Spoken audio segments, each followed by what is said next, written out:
पक्ष उभा राहिला नसता, पक्ष वाढला नसता. पण अशा प्रकारचं काहीही घडलं नाही. पण अशा प्रकारच्या अफवा पसरवल्या जातात.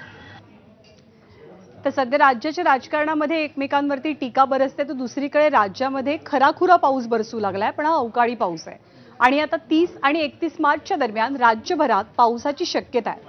काढणीसाठी आलेल्या पिकांना सुरक्षित ठेवावं या अलर्टच्या पार्श्वभूमीवरती असं आवाहन शेतकऱ्यांना केलं जात आहे. आणि पिकांचं संभाव्य नुकसान टाळण्यासाठी खबरदारी घेण्याचं आवाहन सुद्धा हवामान खात्यानं राज्यभरातल्या शेतकऱ्यांना केलं आहे.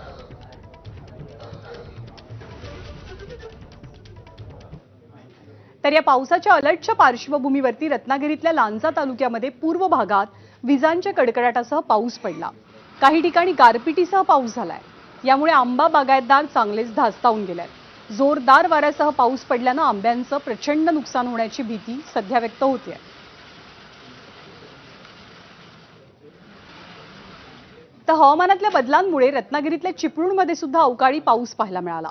अचानक आलेल्या या पावसानं आंबा बागायतदारांच्या चिंतेत वाढ केली आहे, कारण आंब्याचा सीझन सुरू झालेला आहे. चिपळूणमधल्या ग्रामीण भागात अनेक ठिकाणी पावसाची हजेरी पाहायला मिळाल्यामुळे नागरिकांची मात्र तारांबळ उडाली.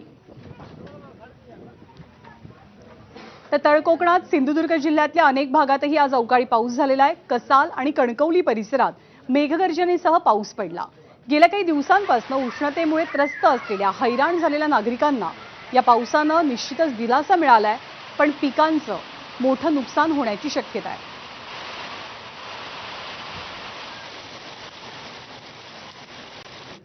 तर सध्या राज्यभरातल्या वाढत्या उन्हाचा तडाखा केवळ माणसांनाच नाही